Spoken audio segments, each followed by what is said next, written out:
One chapter a day. Acts chapter 14, New King James Version. Now it happened in Iconium that they went together to the synagogue of the Jews, and so spoke that a great multitude both of the Jews and of the Greeks believed. But the unbelieving Jews stirred up the Gentiles and poisoned their minds against the brethren.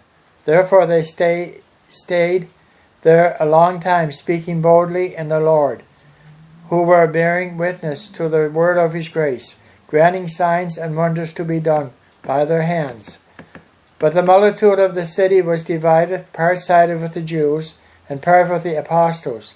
And when a violent attempt was made by both the Gentiles and Jews with the rulers to abuse and stone them, they became aware of it and fled to Lystra and Derbe, cities of Laconia, and to the surrounding region, and they were preaching the gospel there.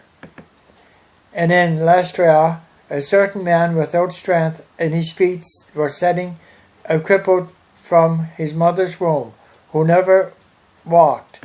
This man heard Paul speaking. Paul, observing him intently, and seeing that he had faith to be healed, said with a loud voice, "Stand up straight on your feet." And he leaped and walked. Now when the people saw what Paul had done, they raised their voice, saying, in the Lycaonian language, "The gods have come down to us in the likeness of men." And Barnabas they called Zealous, and Paul Hermans, because he was the chief speaker. Then the priest of Zealous, whose temple was in front of their city, brought oxen and garland to the gates, intending to sacrifice with the multitudes.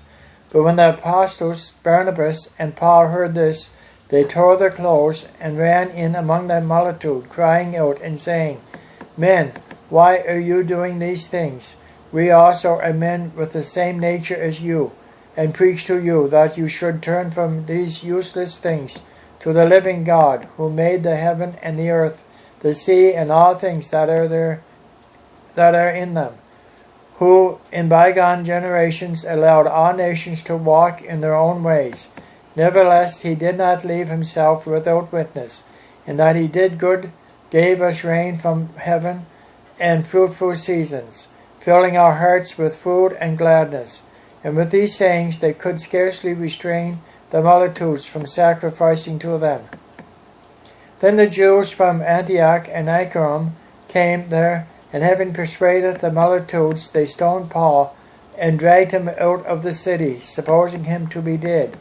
However, when the disciples gathered around him, he arose up and went into the city.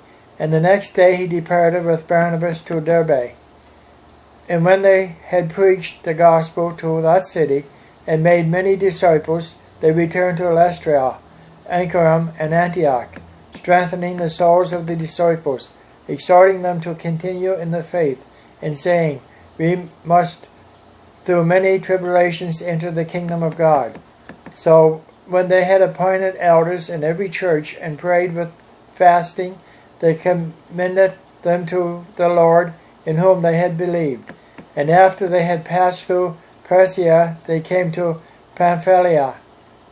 Now when they had preached the word in Perga, they went down to Attalia. From there they sailed to Antioch, where they had been commended to the grace of God for the work which they had completed. Now when they had come and gathered the church together, they reported all that God had done with them, and that he had opened the door of faith to the Gentiles. So they stayed there a long time with the disciples.